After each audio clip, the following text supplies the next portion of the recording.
revelation bung ni la bung thum hi ho bung sagi omin ho bung sagi hi ibat na hi le hi chia hi vanuya ho bung ho chan hi edi som ku lenga ki sun chu tu ni cha na hi update jing ahi aji chu ahad jong amin ahad lo jong amin ho bung sagi la nga hi seisit ho bung hi ichi ho hi ibat na hi le apona pon ai wanga chu hagau yaw do ti jong amin lumla lumlo walla wallo ti satan lam tu na cheng le bu tia hu si jong amin zat zat amin hi chila chun tunin akhat na hin kan pan no min aban bana chu isei theini kho zo sa kan se de hin hi chi hi ibat na hi le wanoi li sit ho bung ai lo de ihin da no hi aphat dung ria cha ya bon se kya umhi hi chi ho bung sagi hi giljong a gilin jong le ihin khu jong hi cha hi sim tha the hi giljong a gilin a background jong a tu pi le jengin ya chu hi chi bible chang hi tu ni in hi chi fg ho bunga ku na iki hildi win pakai minin kan ti min he simin kati keiman na to hozo si jule na thu gimle na thu hat su ka he jule sol cha ka hi ta sol cha la hilo ama jong chu na patapin na kul jin azo na mando jingi jule thuha ta ka min jala thu thual hada lo nahi ahi wangin na chunga dem na ka ni ye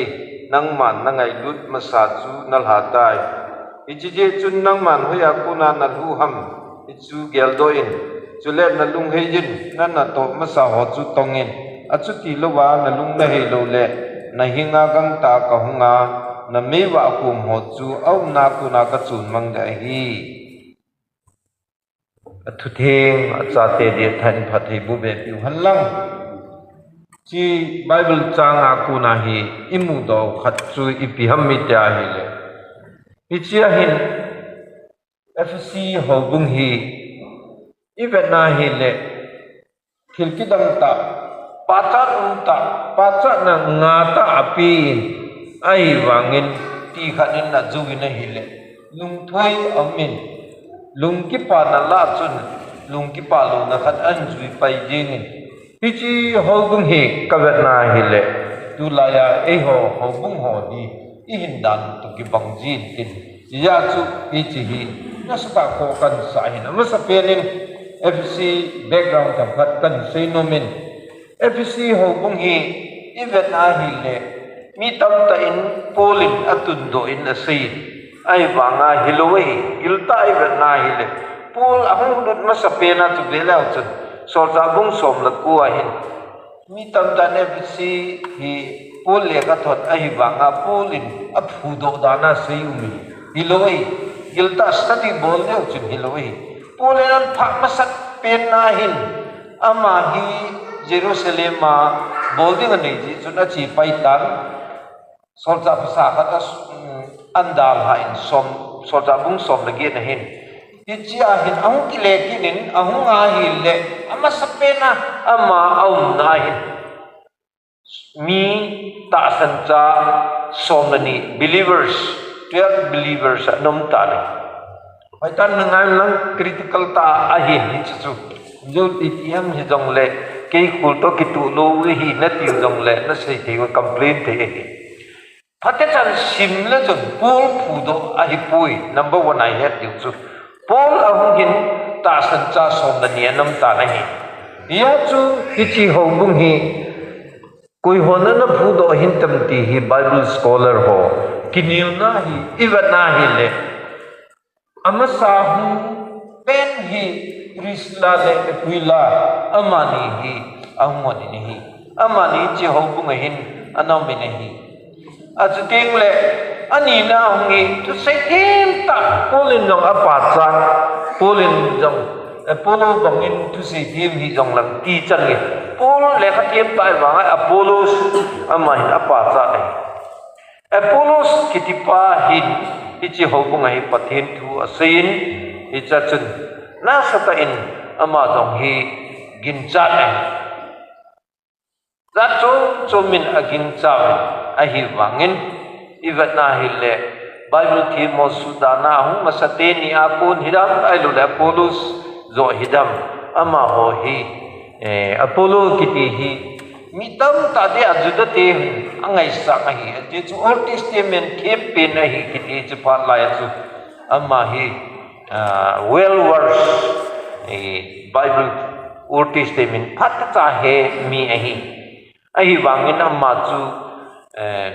lungheya ta san buhin ngai dam na Jesu Christa ti hi he kim do ani je chun Priscilla le Aquila in amma hi paka Yesu Christa kisana bu thim chanding le Yesu Christa mina baptize chanding tuye amma ane hil chin hunin ama ni nu pa hi ye chun ama hi khudunga ni man tam ta le mi thu pi ta a hin khangdong jong a hin pathin tu sei la le kha thim jong a hin ye chun ama hi na sa ta kin chan jong ane yu nei a hin lamba ache dung tu ya chu ivana hi le Priscilla le Aquila hi hinti ti hi na sa ta Bible thim ho kinup tu na hi iti phat lai hi ivana hi le hobung ho hi ai pu do wa aban pa na mai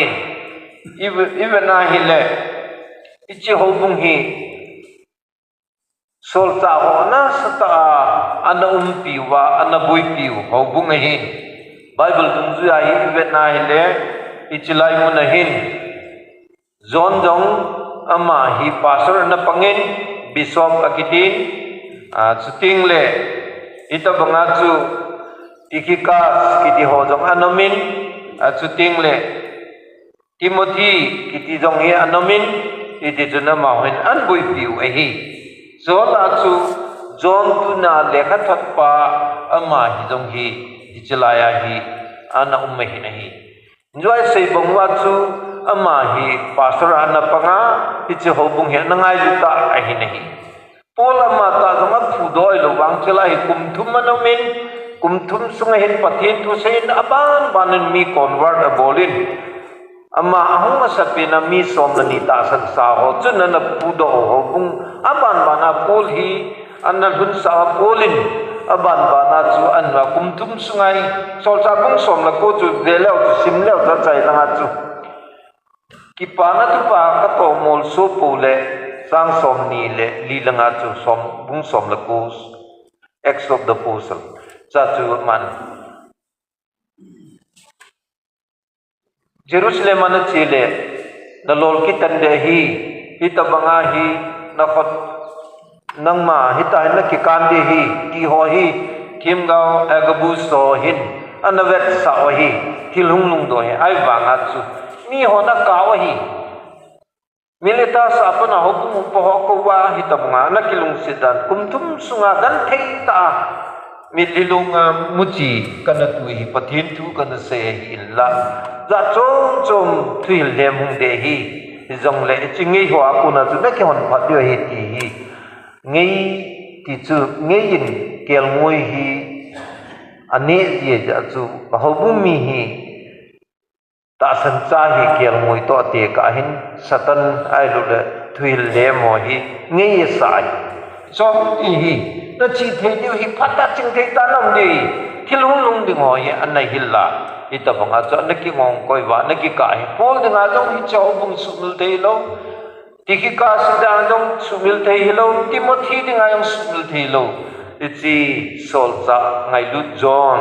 kiti pa dinga jong tunia athot pa dinga jong sumil te lo ho bung pathil cha tang ta level na pe gan the na thopi hasan na thopi ho bung hi chu background in adite in Ephesian Revelation hi isim ting le Christian ke ho hi nasata sugan the naumin nero khanga panin edi somgup le li July som la ko apa som ni le li hi rom kupi hi anna ha la chu Christian ke wa amu ho pawa religio illicito akitin Christian amu mu tha thei ti hi so that side ta banga tu lai paw tha thei dinga hi neruin anathula hi chupat lai chu hin Christian ki ho hi amaluwa mipi na sata akichat thei na dinga chu street lamlin la hi khum to akan be wa miya ahalwa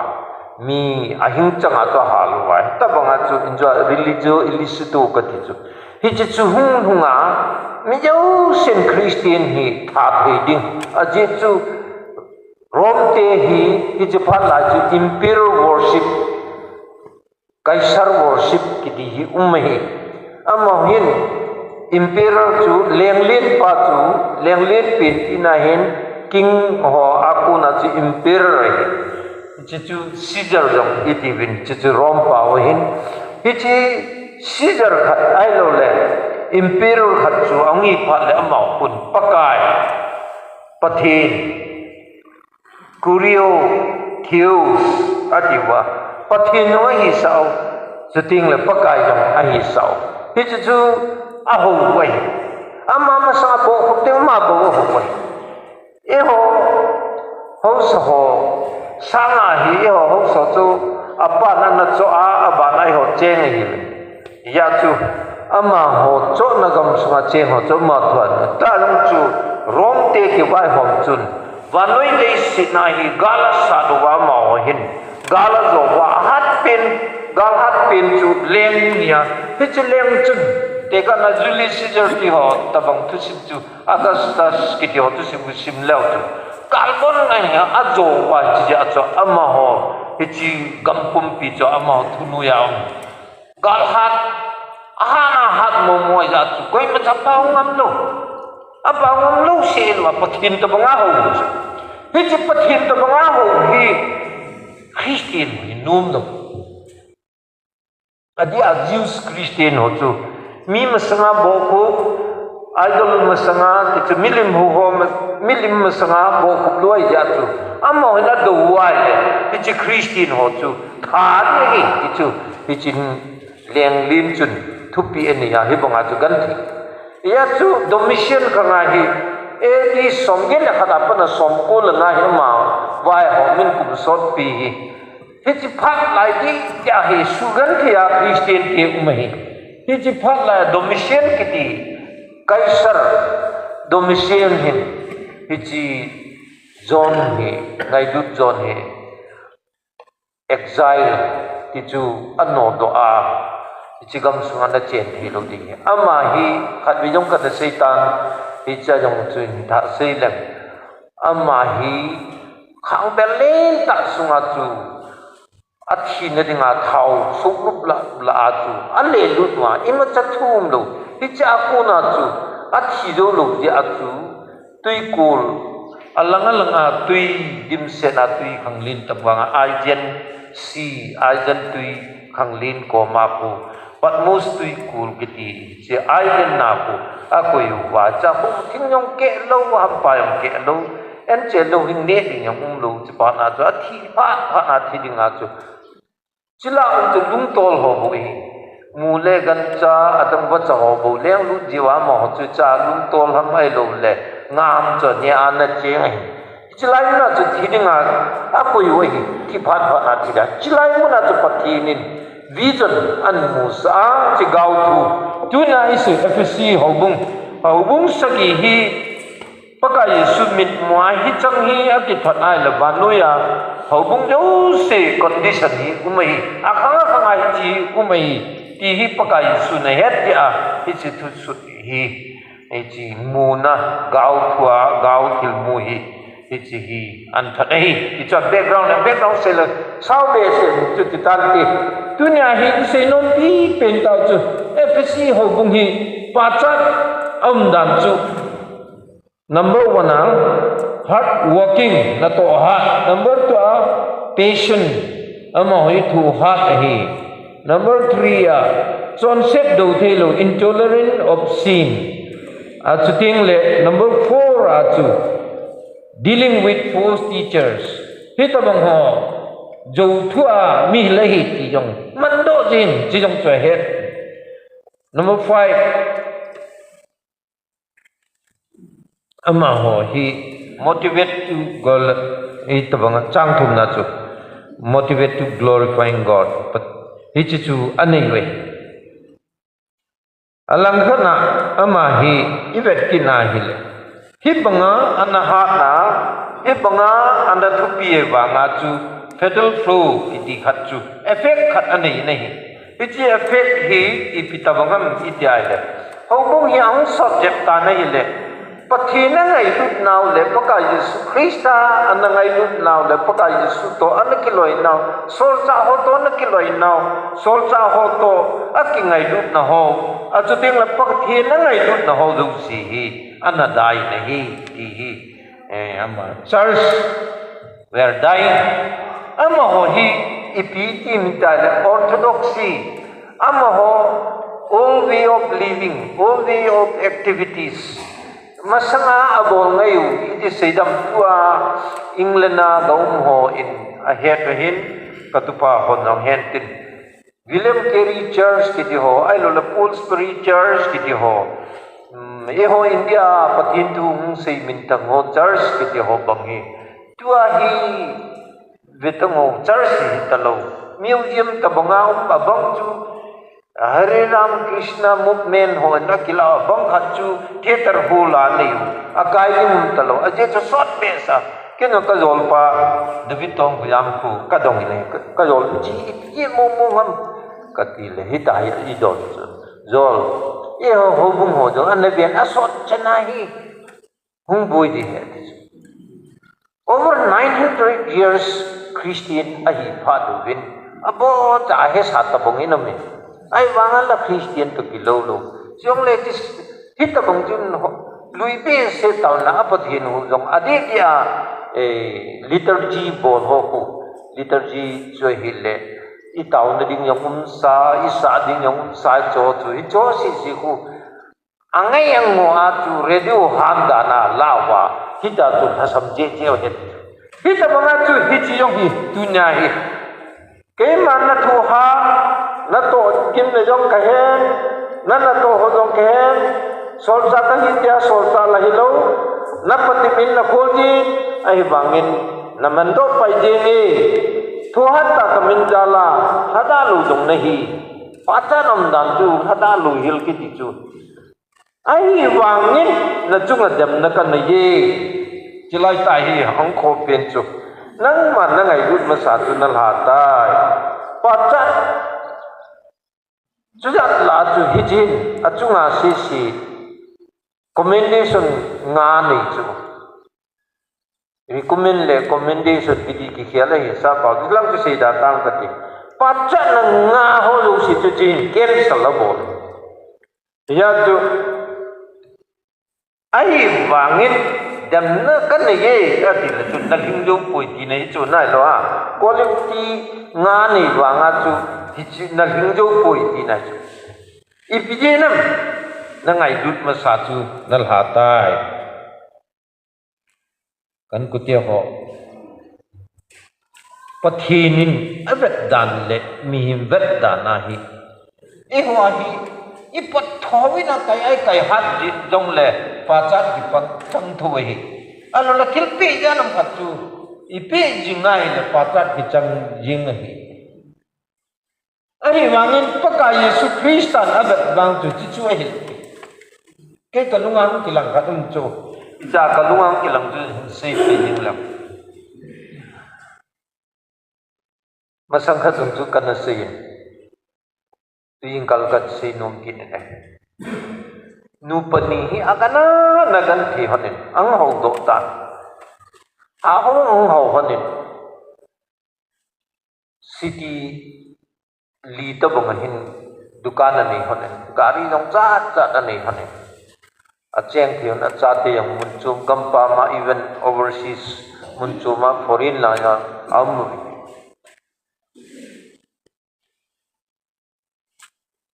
nilha chun ajipa in dukan ho chabi apin gari chabi apin chuting le iron chest iho tabong aman yung ani hin chi sumapoi no jo si chu chabi apin abo na tutu hi adi jini lain angkit nakipa na am atin aji pa chun adong kakipa he ibida nakipa ham ni jo sidang tutu na khot am ta ven aji nu chun adong i ho hantai nei jo si dei dei chu leisit chunga akinei ta na hi a hi wangin iwai chat lai hon chu anom joy ibidinam iwai chat lai hon chun na lung thim ka chang nei tu hin na lung thim ka chang pu na nei na nga ka dei pui net il chuna ibidinam til hi chi pa chun jitha a hela mun chu mang gi ji ta nei tam ta nei hon ai wa nga chu khat nu lung hai do aji chu adei pe to ji pa chu hi chu hi ho bunga chi pi jing ta la nong chu na ngai lut ma sa atu chu na pin tha na krista na ngai lut na ho bunga na ki pa na hin ko na dei hin ko chu i pi ham to cha cha na ni yong na don nong le pa ka yesu na ngai lut pe na hi cha pa ka yesu to na lung hon ki tu a ama lung dia na hi ne ti ne chu ai tu ni wa pa ka yesu na lung thi ma chang ta poi ti ne chu cha ho bunge e hon tam ta hi dikan hi mana pastor hi mana ipyawan hi mana chu ichiwa ipot ho ke to kilong ai manga chu alu ilung thimi pathina hinam ki hi pi kala poisa di chu episi ho bu hi monga pa chat chan kha abat mo le ho hi chi quality khadong ki nei lo mai ai wanga pakai Yesu ki pa lo hi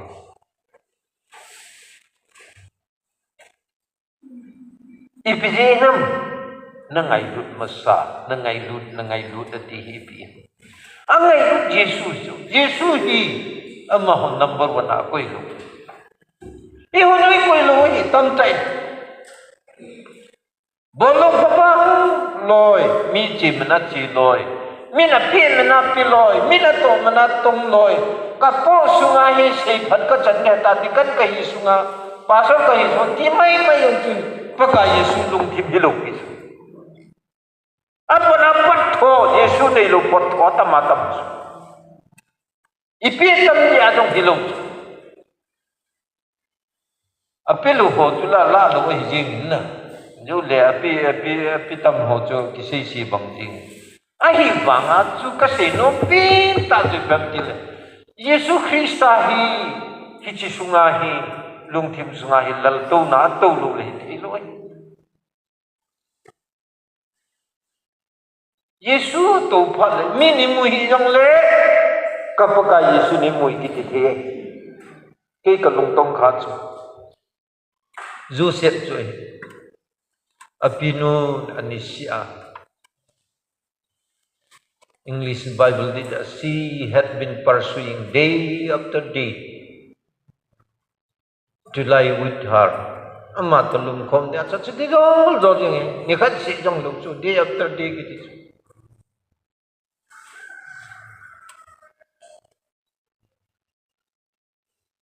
la da na se hi de a background hi a ku pa kai cho sei pui a hi wanga chu phat ta chai na le am dan chu naw ka bulong le pu pa ma am dan chu kun na het dam ati a zol jeng wanga chu hilaya ma na tu sei ka lung tong kha chu veleu jun kan ko teo Genesis bung som thum la se gya tu sei ku ka lung tong kha ka su men thei ka pu pa nang ka pinu na hi nang ti lo adang se chung than ya ai ku a hi wangin iti how can I sin against my God ati lai ta ko kagil le kidang kasa minyong mulo minyong hetalo koi manang hello amani se sun tipka le umji ai banga mini mu hi jong le kapathi ni nei mui ti amu hi kidang kasa no ni ti study na bo chi lai chi chu tu na yong isi no pi mi ni mu je le mi mu di nga I to mi mu di nga I kai mi mu di nga I chi le la lo he ka tin nom na ngai lo masa Yesu hi Yesu ngai lu mo ngai hinam tu la hi ngai lu tu pi hi ngai lu na lang jong hi jing ai revival ik chan na ding a jong hi chi ngai hi lai sa pa na ta lung ge la ka nahi Yesu nei pe a hi ja kong ting ting ti ya hel cho ke chai la ki chai ama wa revival nei jing na ti a hi le Yesu na ngai lu na Yesu nan kisa ni na pin tha ni na ki pa na Bible chang na la chang ho yin na lung sung na su sa jing phat le hilai chu hung hi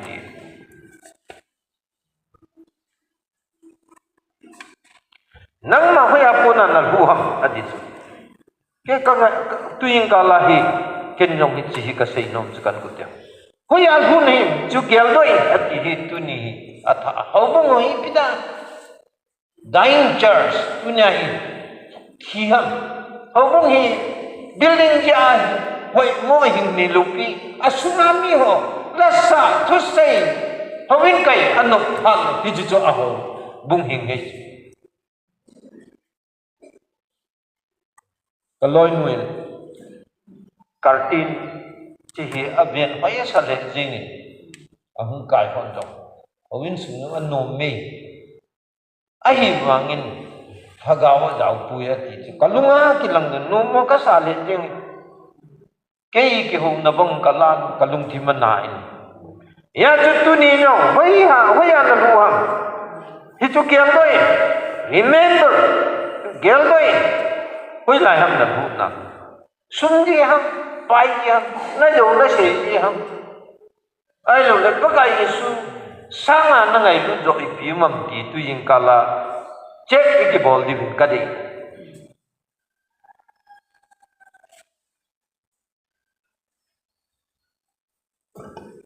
ama no dai pi pen chu hoi na bu ham ti se elwa golding no se chu remedy dam na ding no se chu number 1 remember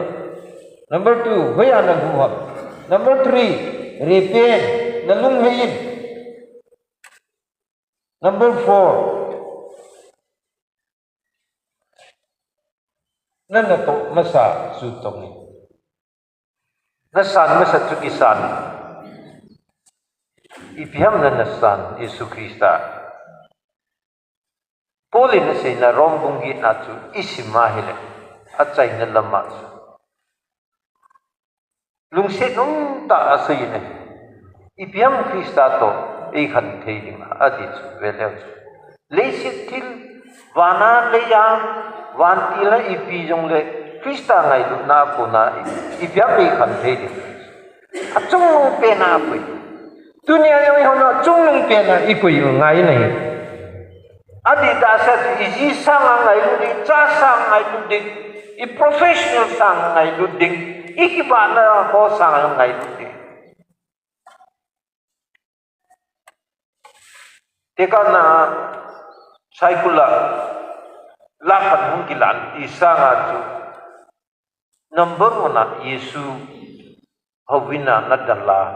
Yesu ang sunga na bo ma hi phatle pathin phat thi bu na chu pathin ki pa ai e number 1 na ki koi loi e ma dong busy tu la ya ka boye phai no ma hoi la lam kalam hoi la no busy ke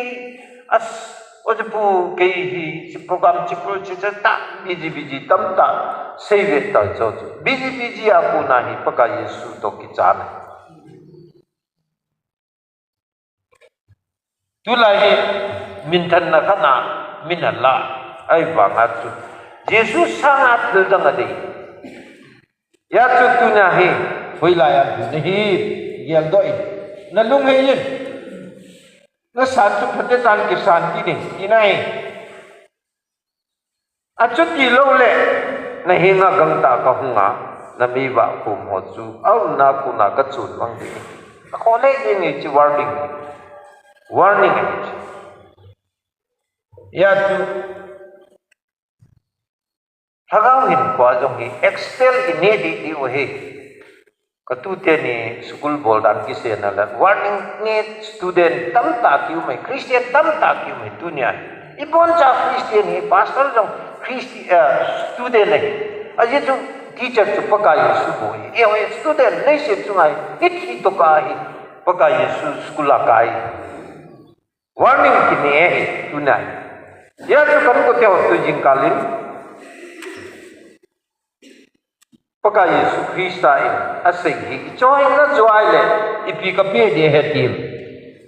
na chang sagi na chu na khang nei chanin hobung ho ja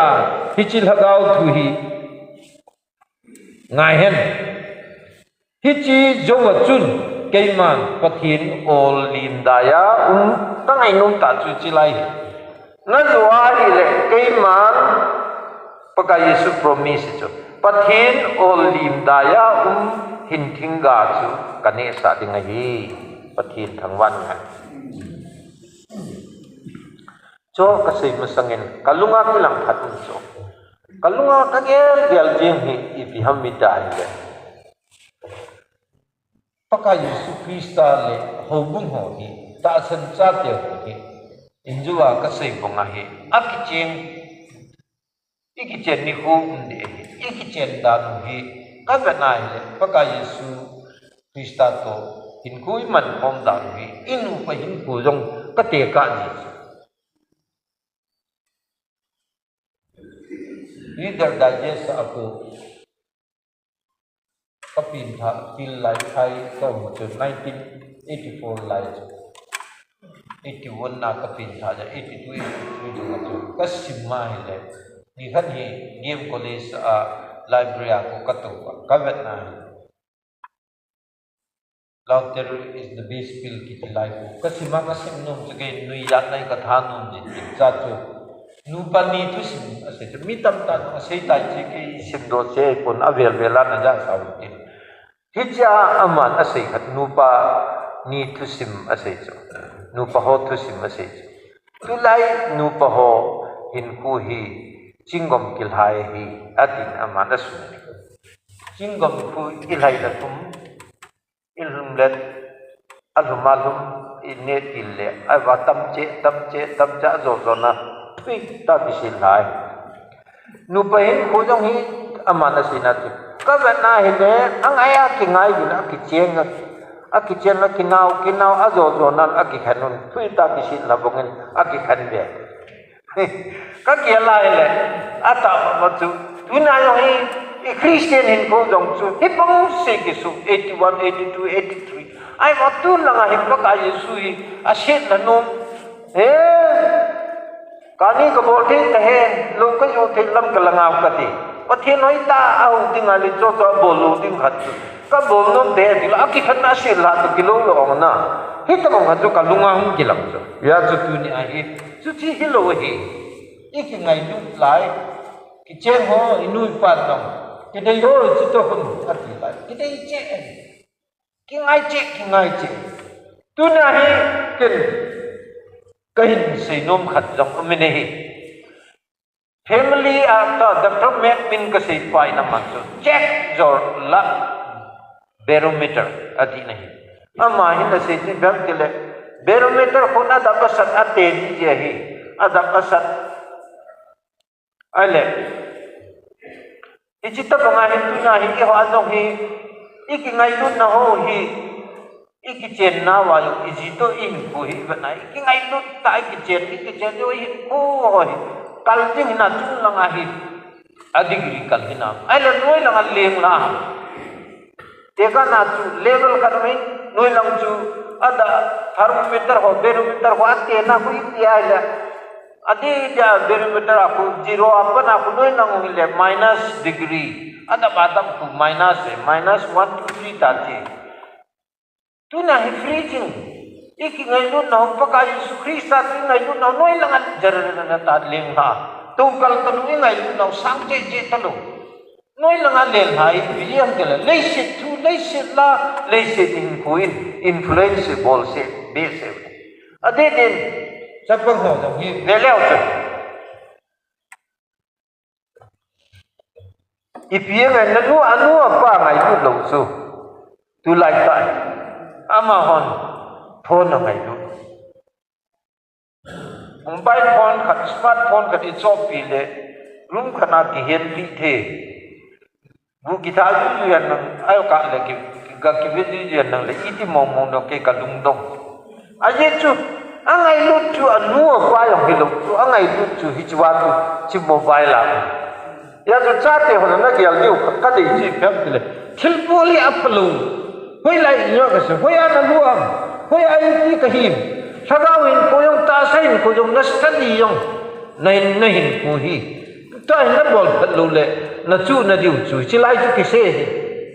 mo sa ki thowin mo sa donin ki ti lo pi nen ki ti lo pi aphat cha ne phat don phat cha sagawin ko yung chingai ya chu tu yin kan ko te ho adin sai ma bangin sagawin ko hi athapi le jeng ne hi backslide atam he jingi suma backslide doi ai lo le sit thila backslide doi cha yung taw nahi bible long kisim thei ta lo bible long khata cha thei te lo in ko hi paka yesu krista kuna gawwa mang ning tam ta yung taw niya chai na tu sim kan sei katin chai ka te ka lung se ta ka mun khana hin nilha lang hin Navy officer khat hi tui khang lim pang hin walking a che nilhum kun sunset on ta ko si bit che no manu mai achi ai le mun khan hin kol hang khat eu chalong thain amma lam cha ta me abat na le amma chu to agi su tu sipai nga khat aga at bol le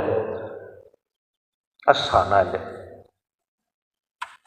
pasal officer ba yung chut asana hele sipai nga he an bol ja a khat nung la bol lang kwa chu akin he go ipi khungai ipia ipiti ne him hin kasar khatamit kahin kwa he kamu no man amatsu evangelist pathin tu se hin atu se na chu kapin tha ahin kahin pu ama ku na hu kisim pha kahin ke yong mi phalo kahin ama hin kwa pon sun ke yong ka ju don ho ka nga kaung kisim tha in ya chu ama chu khat ve be kahin kwa mung nge ka ti hin tu ni in nang to kilo ta khat ai ja chu ka bon le nang wang na hi pui ati a khat a kin ba ipiji nam ti le nang ju na na me sipai book beers wovidan putto pas amma tu sina na pim tha amma tu sina aksim tha pa chu amma hi church katna hi assistant pastor a pastor pa hin engagement atam nei ji achu aja da na thu thon ki sa ting le na pan thi lo de he ti le ma jong lung hanga nung cha navy an hi ja navy nga hi ja a navy a chu join a bol kina ana to mama resume atha bola si navy a chama lungi siama ju do na nila la chu working a hungi chu khatpa ki chita khatpa cha chu tula fuwa kapai amana sunna Peter dinga a acha thumbi akuna ha ka akabunga hi ke yong chi tui khang len panga chu kap ka he cha kuna ka hin bu ki sim thai tui ka la yong ki chu thu hin ya sa jong na oya kuna na thu ham oya kuna inati ham na lung he in ati na hi na bol na ki san sa hi chu na bol wai na gang ta ka hunga na mi wa ko hagawa jong ta sa jong na hin na hi chu kala do de hi na ngai lut ma san na hai yesu hoi la ya na ki man sa hitam ti hi tu yin ka gyal deu ka de mit singu te chamcha cruset sa kisin tha akihipui tuying kalayo pathinin nahu limpia keima dinga tuying kal sarmahi pathinin pastor pa mancha hinatile paka Yesu hinga paka nang sang chikan nangai bucin nang kangai na dautan ka Bible chang nang alui gamta ka kipana wa choila jong anadai ta anamul tai tunin kisin tha tin pakai nako makahungkile son si kahi pakai nei ngai tamen thupa ka hin soje na kem bula na ti ai na lungsunga Yesu Krista nakipi lu kile aman nidanga sanga pubo piersu nidanga sanga pathinaman sa avanoi holinga worvision ga gangpiang tian dong ineo cycle gam kai dong ineo tunya vanoi kine pathinin santa naman beti dia tuying kal thuchang hi te hi kapa thingta hinjing pathi khatwei weile mi hina leisit thil vanoi huinunin ei lo mong jibin nanga kunin nang ka ngai lut na kunin ni pui gam lajiin tujing kalin ka hunai ku paka nei pa pai yu lak nei lakinun lam nei sim tha kim lang FC mite FC hopung na thot hi tuying kal kei nei thot hi ti kalaw pathi isil nang nalung heil nang nato masa chu tongin na ti bang tuying kal nang ka hinbel ka bol khil jo se ngai dama hagawai sin thawa imang chukitwa jehovah jong hin sel ke ti Jesu Kristan ka taw ni amen tunai pan bom sa de phathi bu pitaw